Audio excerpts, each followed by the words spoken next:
Assalamualaikum warahmatullahi wabarakatuh. Salam sejahtera untuk kita semua. Kembali lagi di mata kuliah bisnis berbasis internet bersama saya, Aditya Wahana, MKOM. Materi kali ini saya akan melanjutkan mengenai bisnis online ya. Yang kemarin kita sudah bahas mengenai P yang pertama, yaitu produk. Nah, sebelum lanjut ke P yang kedua ya, yaitu price. Nah, kita akan membahas mengenai brand atau merek sebuah produk. Tentu tak lepas dari yang namanya merek. Bagaimana membuat sebuah merek dan bagaimana agar merek tersebut bisa dikenali orang. Yuk kita bahas bareng-bareng. Sebelumnya jangan lupa untuk mahasiswa yang mengikuti kelas ini untuk presensi di kolom komentar. Silakan menuliskan NPM, nama, dan juga kelas. Ya, jangan lupa juga buat subscribe. Merek atau brand itu adalah ciri khas dari produk kita. Saat seorang menyebutkan sebuah merek, itu pasti merek itu menggambarkan atau mendeskripsikan sebuah produk. Contoh, teman-teman bilang Adidas. Nah, Adidas itu kan merek sepatu gitu ya. Terus bilang Lamborghini, Ferrari, Honda dan sebagainya, itu merepresentasikan sebuah produk. Jadi kalau orang bilang Honda, pasti representasinya adalah mobil atau motor. Ada yang bilang Honda representasinya adalah sandal jepit, kan nggak mungkin juga. Karena apa? Sudah merek tersebut sudah menancap di sana. Nah, merek itu adalah penafsiran calon pelanggan bagaimana terhadap sebuah produk. Nah, penafsiran itu faktor pertama dari penjualan. Saat pelanggan bilang merek A, oh berarti ini. Nah, mungkin teman-teman pernah tahu dulu ada sebuah fenomena apa ya? Jadi kayak merek sebuah keripik pedas yang dikemas keripik singkong ya, dikemas ulang dan dikasih merek, dan itu menjadi booming. Kalau sekarang sudah mulai turun kayaknya. Oke, kita lanjut ya. Oke, sekarang jika Anda berada di suatu tempat, ya, suatu tempat asing gitu ya, di luar pulau atau di luar negeri atau di mana lah, yang kalian baru pertama kali ke sana dan tiba-tiba kepikiran buat potong rambut. Saya pengen potong rambut nih. Nah, terus ada 3 pilihan di sana. Ada 3 salon, ya, namanya salon Gatot, salon Lisa, sama salon Tince. Kira-kira kalian pilih yang mana dari 3 salon itu? Nah, kalau yang cowok ya pasti milihnya calonnya Lisa ya kan, karena dari namanya sudah wow gitu kan. Kalau yang cewek milih mana? Salon Gatot, mau dipotong sama Gatot gitu ya. Nah, ini adalah representasi. Saat ada orang namanya Gatot, itu kan representasinya adalah dia besar, tinggi gitu ya, badannya gempal. Terus saat ada orang namanya Lisa, itu kan representasinya adalah cewek ya, lemah lembut ya, semampai mungkin ya. Terus kalau ada representasi namanya Tince, kira-kira yang ada di pikiran Anda apa? Pasti yang itu. Nah, kita lihat ya. Ternyata yang punya salon Gatot tuh seperti ini orangnya. Kira-kira jadi potong rambut apa enggak? Yang ada malah kelahi ya kan? Karena udah sangar gitu, orang-orang malah pada takut. Terus yang kedua Lisa, nah kan, sesuai representasi. Lisa tuh cewek gitu ya, modis, tinggi, semampai gitu ya, aduhai pokoknya. Yang selanjutnya adalah Tince. Nah, ini modelnya kayak gitu. Nah, kira-kira kalian akan pilih yang mana? Kalau cowok ada yang milih Tince? Nah, itulah yang namanya merek. Jadi representasi sebuah merek itu adalah berpengaruh terhadap produk ya. Jadi produk itu merek itu mempresentasikan produknya seperti apa. Kita ambil contohnya. Nah, bagaimana caranya membuat sebuah merek yang gampang diingat oleh konsumen kita. Oke. Terus bagaimana caranya membuat sebuah merek yang bisa diingat terus sama konsumen kita? Nah, caranya yang pertama adalah sesuai target pasar. Target pasarmu apa? Contoh, teman-teman mau bikin keripik ini ya, keripik singkong pedas ya, bisa di bisa pakai merek pedes, keripik pedes. Nah, itu bagus. Terus unik dalam artian ini mungkin beda dari yang lain. Nah, dulu saya pernah lihat ada bakpia, itu ya, bakpia itu namanya papapia. Nah, itu unik karena apa? Kalau orang Italia itu kan biasanya mamma mia, mamma mia. Nah, karena ini di Indonesia jadi namanya papapia. Itu produknya adalah bakpia atau kue-kue oleh-oleh itu. Nah, itu unik karena apa ya namanya? Plesetan dari Mamma Mia menjadi Mama Papa Mia. Nah, terus yang kedua mudah diucap dan diingat. Kalau teman-teman bikin mereknya apa? Nah, kan susah itu, susah diucapkan. Apalagi dulu apa namanya? Kalau teman-teman ingat ada sebuah merek di Jogja itu ya. Di Jogja itu ada sebuah merek yang mungkin sangat terkenal. Clothing gitu ya, clothing OVL. OVL apaan OVL? Nah, ternyata itu adalah oval gitu ya, karena disingkat jadi agak susah untuk diucapkan. Nah, ini juga perlu diingat kalau target market Anda adalah menengah ke bawah, bikin mereknya yang familiar. Jangan bikin merek pakai bahasa Inggris yang susah buat diucapkan. Ya, itu mungkin kalau orang yang merek terkenal itu kan kalau dari kendaraan itu ada Honda, itu kan gampang diucapkan. Yamaha, Suzuki, Ferrari. Nah, mungkin kalau ada yang susah itu kayak Lamborghini, itu masih gampang tapi nggak susah ya.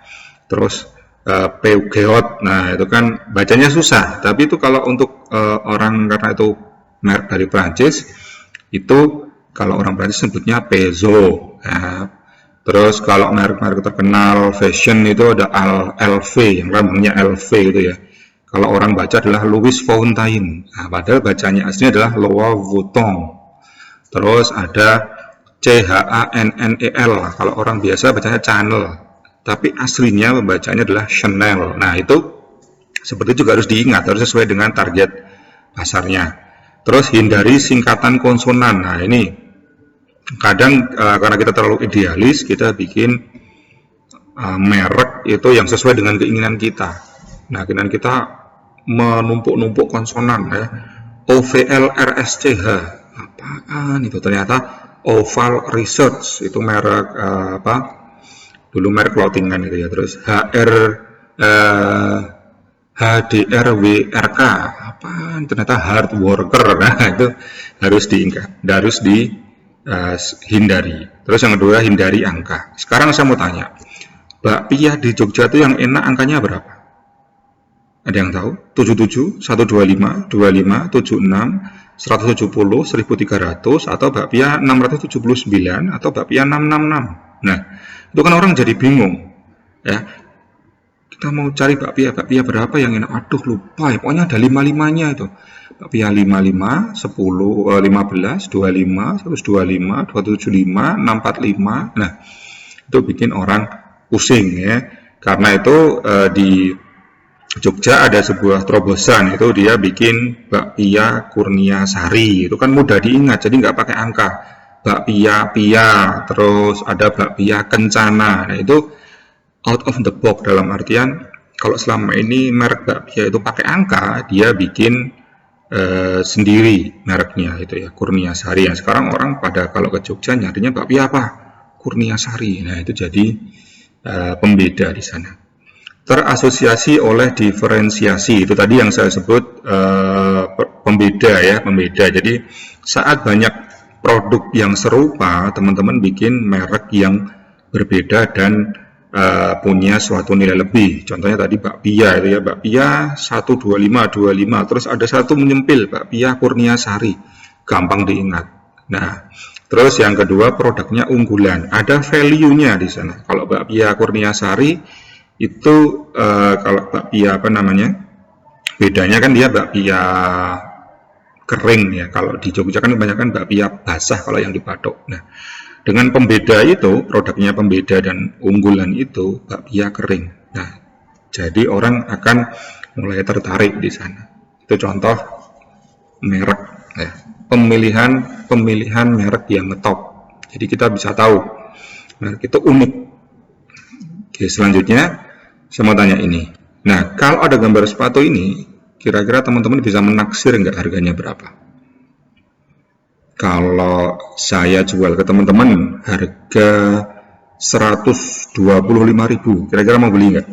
Wah, enggak Pak, itu di pasar Beringharjo banyak ya. Di Kelitian juga banyak. Nggak ada yang mau beli 125. Paling di Kelitian 50.000, 70 mentok 100 itu sudah mahal banget, dan itu mungkin juga masih mikir-mikir ya kalau beli sepatu kayak gitu kok 125, sepatu kayak gitu kok 100.000. Oke, sekarang saya tambahi. Kalau saya kasih gambar centang ya, terus saya jual 150.000, nah kira-kira pada mau nggak?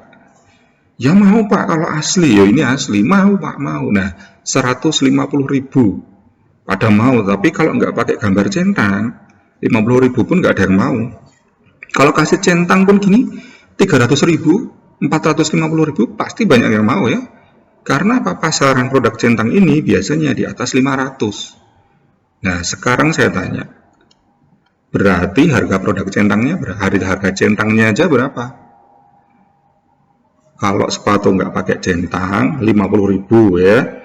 Kalau pakai centang jadi 300.000 umpamanya, 500 lah katakanlah kalau di pasaran. Berarti harga centangnya adalah 450.000. Nah itu yang disebut dengan value dari sebuah merek atau sebuah brand. Sepatu biasa dikasih centang dijual di mall harganya bisa naik berkali-kali lipat. Nah itu yang disebut dengan value sebuah brand. Jadi brand kita itu saat orang melihat itu, wah ini jos, ini mahal, ini produknya berkualitas tinggi. Nah itu yang disebut dengan brand. Berikut adalah contoh pemilihan merek yang ngetop.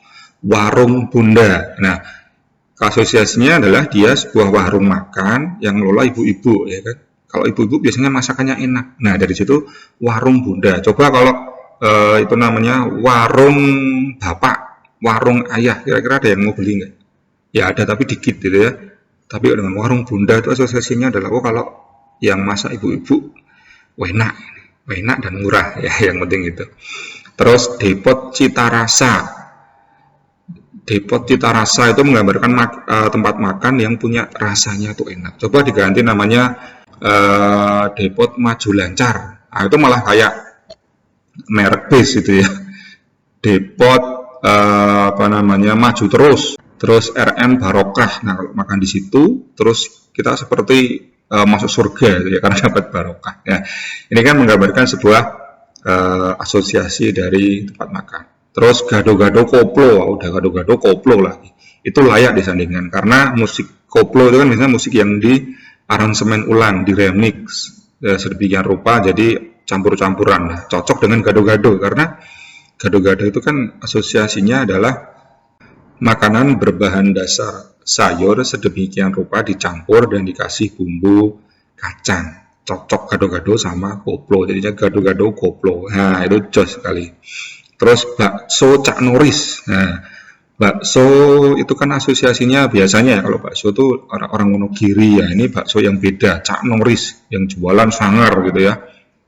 Kalau teman-teman tahu ada namanya bintang film dulu namanya Chuck Norris tahun 80-an, itu kalau kelahi menangan. Nah ini bisa jadi sebuah inspirasi. Nah ini yang saya sebut tadi ya. Ada merek namanya Papa Pia. Sebelumnya mereknya namanya Pia Piaku. Kira-kira kalau orang Pia Piaku itu kurang kurang gitu ya. Nah terus dirubah menjadi Papa Pia. Gampang diucapkan ya, mengasosiasikan produknya. Yang kedua kemasannya jadi semakin bagus. Ada logonya juga Papa Pia. Wah ini orang lihat logonya, orang lihat mereknya aja sudah bertanya-tanya, wah apa ini, enak kira-kira enggak ya.